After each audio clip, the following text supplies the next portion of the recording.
game master? Are you tired of having 45 tabs open on your computer when you're trying to run an online game? Have you ever considered planning your D&D campaign in Notion? Today we're going to be talking about that.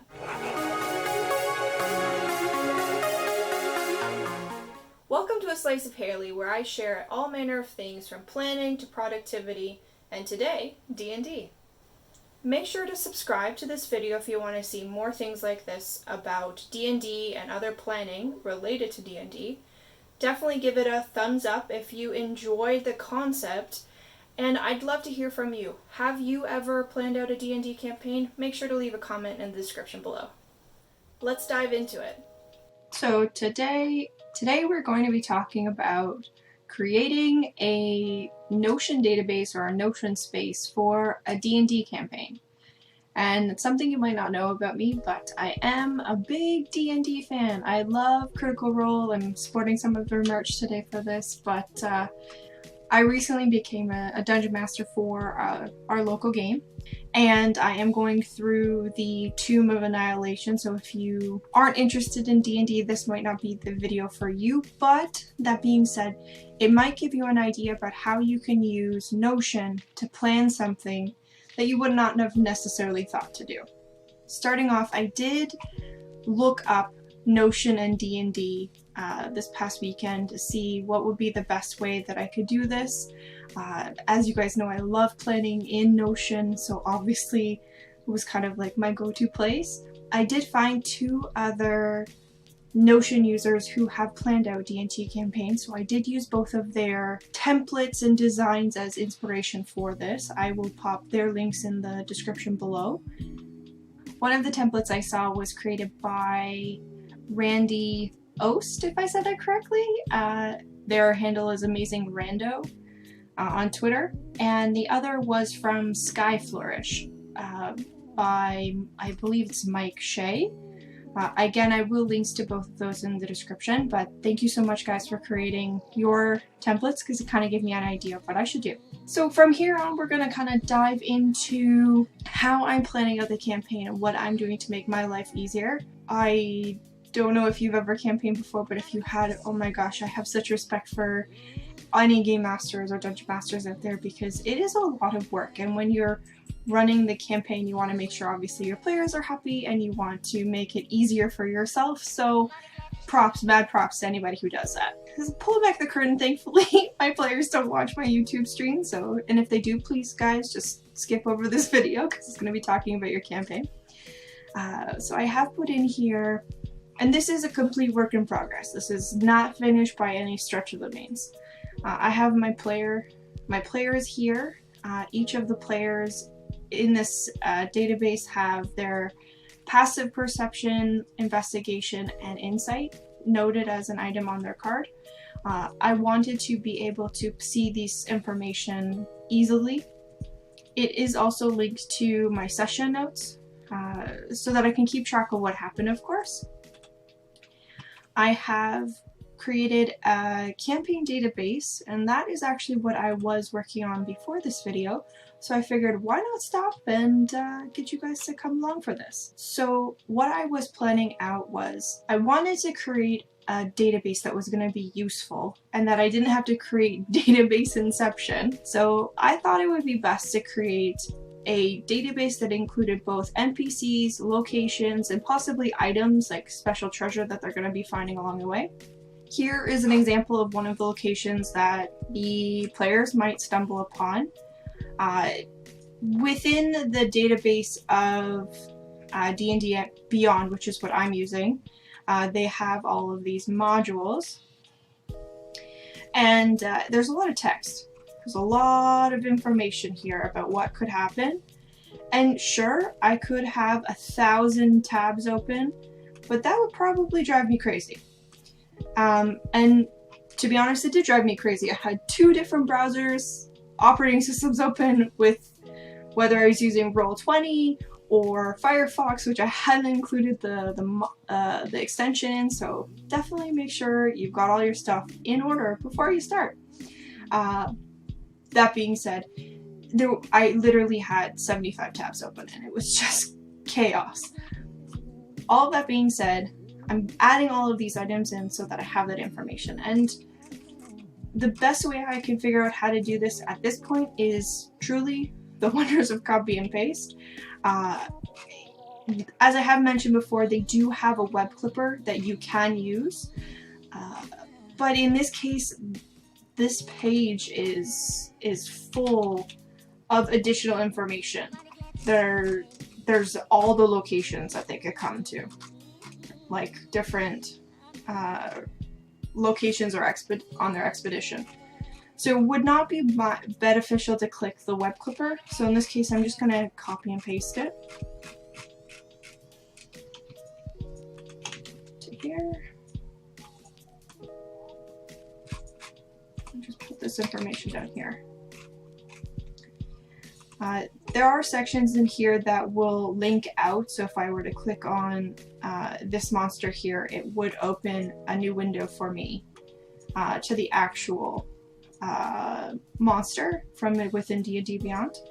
And we do use Roll20, so I do have an extension that allows me to roll these right into our online gaming portal. I do know a lot of people use Discord and other ones. Roll20 just seems to be working the best for us. And then as I go through here, I will now highlight the sections that I really need to remember.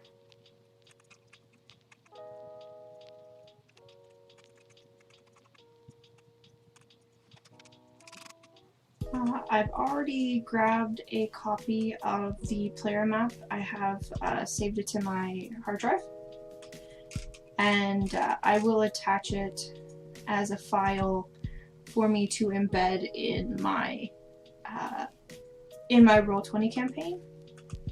So here I have the player version of the map. I also have some of the monsters already kind of pre-queued for possible random encounters or different creatures that they may stumble upon within this specific location.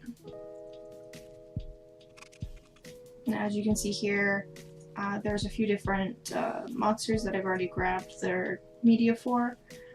Some of the creatures actually don't come with a custom image, such as this, so I will have to go looking on the internet for a possible picture that I can use here. For those stats. So that is one of the potential locations that they could be stumbling upon. The other is conveniently right below it. So I'll go ahead and copy that. That one appears to be a bit shorter.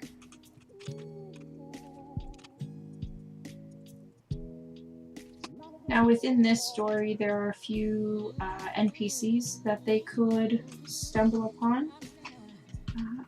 So these I will want to grab some information or create a little card for.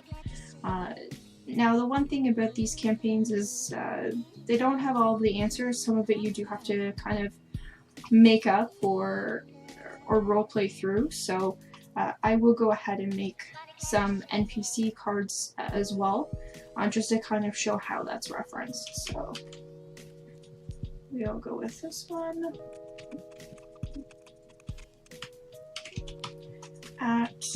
Then that name again, because we created it. Now there's a connection between the two parts of the database.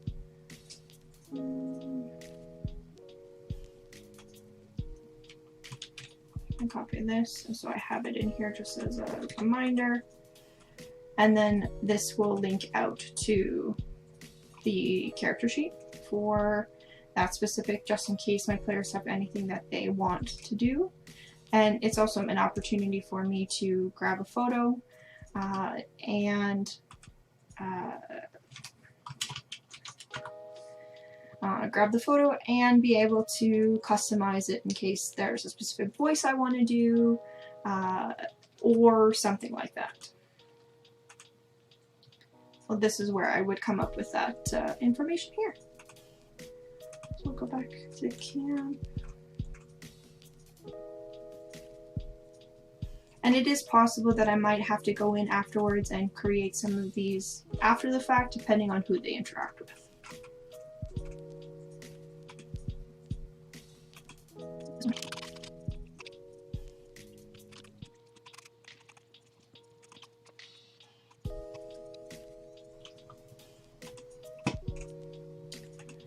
Now the other section that I'm really looking forward to is the sessions. Being able to take the notes about what the players are stumbling upon, what they're doing, how they're doing it, any sort of notes or flags that I need to remember. So this is their upcoming campaign session. So we will be playing this coming Saturday. It is technically session 2, but I started at 000. This template here, as I mentioned, is from the creator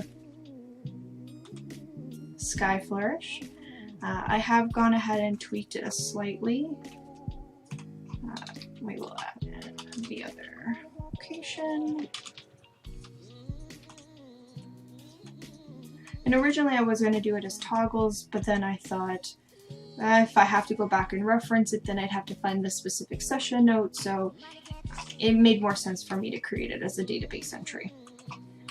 The other part I have are random encounters that they can run into, because this stretch of the map there's a lot of jungle and there is an opportunity for them to run into things, so I have grabbed a few options here that they could stumble upon, and they will get to roll and they will see if that happens. So there can be positive or negative things that happen, and not every encounter has to go into a fight. So I was very proud of them for managing last game to solve a problem without fighting. So good job for them.